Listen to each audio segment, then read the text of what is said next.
Hello everyone, welcome back to our channel. आज की इस वीडियो में मैं आप लोगों के साथ में हिंदी का सिलेबस शेयर कर रही हूँ क्लास 2 के लिए।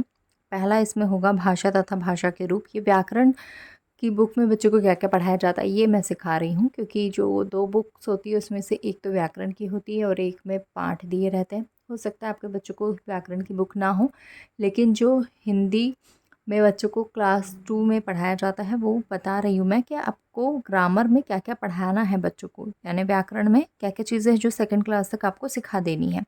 तो यहाँ पे भाषा 2 प्रकार की होती है, एक मौखिक एक लिखित। मौखिक मतलब जो बोलते हैं हम, और लिखित मतलब जिसे हम लिख सकते हैं। भाषा क्यों ज़रूरी है? हमें अपने कोई भी विचार है, कोई भी बात है एक दूसरे तक पहुँचाने के लिए किसकी ज़रूरत होगी? भाषा की ज़रूरत होगी। तो यहाँ पे भाषा कितने प्रकार की होती है? 2 प्रकार की, मौखिक और लिखित।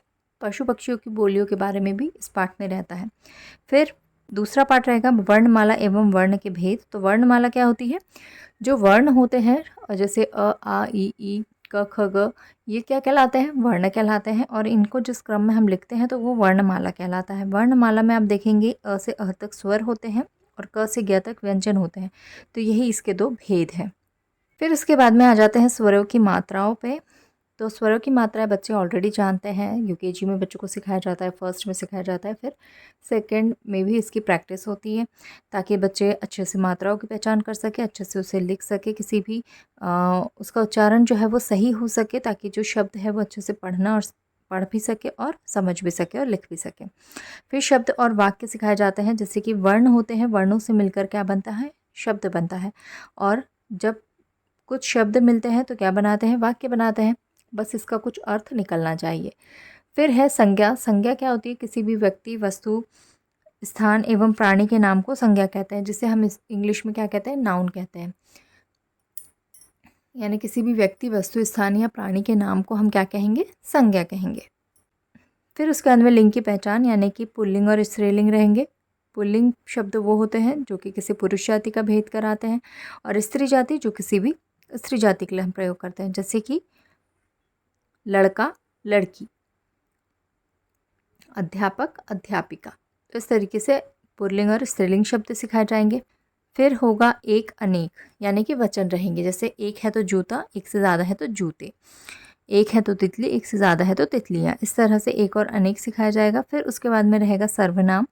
सर्वनाम वो शब्द होते हैं जो कि किसी भी संज्ञा के स्थान पर हम प्रयोग करते हैं, जैसे मैं, तुम, आप, कुछ, किसी, इस तरीके से। और फिर उसके बाद में रहेंगे विशेषण। विशेषण क्या होते हैं?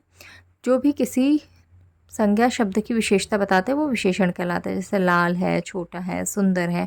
जैसे वह लड़की सुंदर है, तो सुंदर क्या हो गई? उस लड़की की विशेषता हो गई। जैसे कि लाल पेन है, तो पेन की विशेषता यह है कि वो लाल है। फिर उसके बाद में रहेगा क्रिया। क्रिया मतलब जो भी कुछ हम करते हैं वो कहलाता है क्रिया, जैसे लिखना, रोना, चलना, सोना, गाना, हंसना, ये क्या हो जाएगा? क्रिया शब्द हो जाएंगे। फिर उसके बाद में रहेंगे विलोम शब्द। विलोम शब्द मतलब कि जो उल्टा अर्थ बताते हैं ऐसे शब्द, जैसे कि जन्म, मृत्यु, आना, जाना, हंसना, रोना।